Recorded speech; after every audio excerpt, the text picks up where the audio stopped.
सुनिए हत्या देवी मंदिर की अजब कहानी। ऐसा अनोखा मंदिर जहां पूजा होती है हत्या देवी की। इससे जुड़ी कहानी भी बेहद रोचक है। तो जानिए कैसे एक राजकुमारी को झूठे इल्जाम ने बना दिया हत्या देवी और आज भी दिखते हैं उसके चमत्कार। बात देवभूमि हिमाचल के मंडी जिला की है, जिसका रियासत काल में सुकेत नाम था। इस रियासत को बंगाल के राजा रूपसेन के 3 बेटों में से एक वीरसेन ने बसाया था। सुकेत को ही मंडी का उद्गम भी कहा जाता है। 765 ईस्वी से लेकर 1248 तक सुकेत रियासत की राजधानी पांगना रही। मनोरम पहाड़ों के बीच बसे सुंदर छोटे से गांव पागन्ना में ही महामाया देवी कोट का मंदिर। यहाँ हत्या देवी की पूजा दशकों से लोग पूरी श्रद्धा से करते हैं। आइए आपको सुनाते हैं हत्या देवी की सत्य कहानी। बात 1948 के बाद ही है, जब सुकेत रियासत की कमान राजा रामसेन के पास थी। पांगना को ग्रीष्मकालीन राजधानी रखा गया था, जबकि उस समय सुंदरनगढ़ को शीतकालीन राजधानी बनाया जा चुका था। सुंदरनगढ़ का पुराना नाम करतारपुर था। राजा रामसेन की बेटी यानी राजकुमारी चंद्रावती थी, जो कि बचपन से ही शिव पार्वती की अनन्य भक्त थी। सर्दियों के मौसम में राजकुमारी चंद्रावती सुंदरनगढ़ स्थित महल में सहेलियों के साथ खेल रही थी। खेलते समय उनकी एक सहेली पुरुष रूप धारण किए थे। इसी दौरान राजपुरोहित उस कक्ष से गुजरा और उन्हें प्रतीत हुआ कि चंद्रावती किसी युवक के साथ खेल रही है। पुरोहित ने पूरी बात राजा को बता दी, जिससे कि वह क्रोधित हो गए। लोकलाज से चिंतित राजा ने फौरन चंद्रावती को शीतकालीन राजधानी पांगना भेज दिया। इसे चंद्रावती ने अपना अपमान समझा और अपने को पवित्र साबित करने के लिए खौफनाक कदम उठाने का फैसला किया।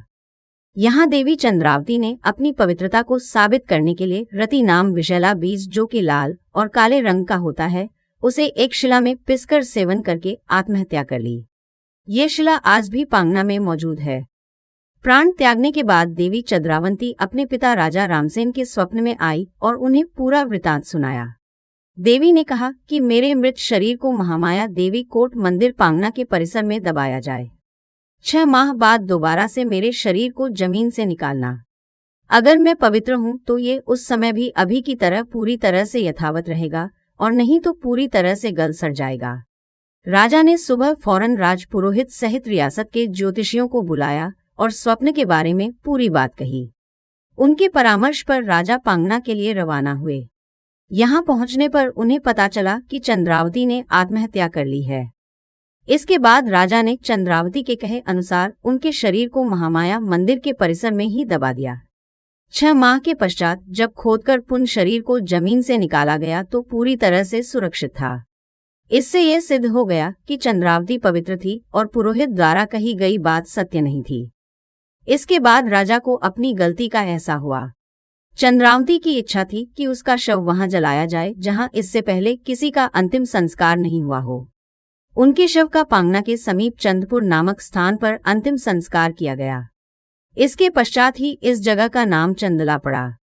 चंद्रावती की इच्छा थी इसी स्थान पर शिव पार्वती का मंदिर भी बनाकर शिवलिंग की स्थापना की जाए। इस जगह पर स्थित मंदिर को आज दक्षिणेश्वर महादेव के नाम से जाता जाता है। उसी समय से आज तक दशकों से महामाया देवी कोट मंदिर पांगना के कलात्मक 6 मंजिला भवन के भूतल भाग में वाम कक्ष यानी बाईं तरफ बने मंदिर में देवी चंद्रावती की हत्या देवी के रूप में पूजा की जाती है। हालांकि ये मंदिर साल भर बंद ही रहता है और विशेष उपलक्ष्य में ही इसे खोला जाता है, मगर आज भी सुकेत राजवंश सहित इस गांव के लोगों पर देवी की अपार कृपा है। आज भी स्थानीय पुरोहित सिद्धूराम का परिवार हत्या देवी की पीढ़ी दर पीढ़ी पूजा अर्चना करता है, जबकि महामाया मंदिर में पूजा अर्चना मंदिर कमेटी और इसके द्वारा निर्धारित किए गए पुजारी करते हैं। बेटी के आत्महत्या के कारण राजा रामसेन उन्माद से पीड़ित हो गए और उनकी इससे मौत हो गई, मगर इससे पहले उन्होंने झूठी शिकायत करने वाले पुरोहित को सजा के तौर पर राजधानी से बाहर निकालकर चुराग नामक स्थान पर भेज दिया, जहां पर पानी से लेकर हर वस्तु का अभाव था। उनके वंशज आज इस क्षेत्र में लठून कहे जाते हैं। कहते हैं आज तक पुरोहित के वंशज माता के कोप के डर से महामाया देवी कोट मंदिर में प्रवेश करने की हिम्मत नहीं कर पाते। उन्हें डर है कि कहीं देवी चंद्रावती उनके पूर्वजों द्वारा किए गए कृत्य की सजा उन्हें न दें।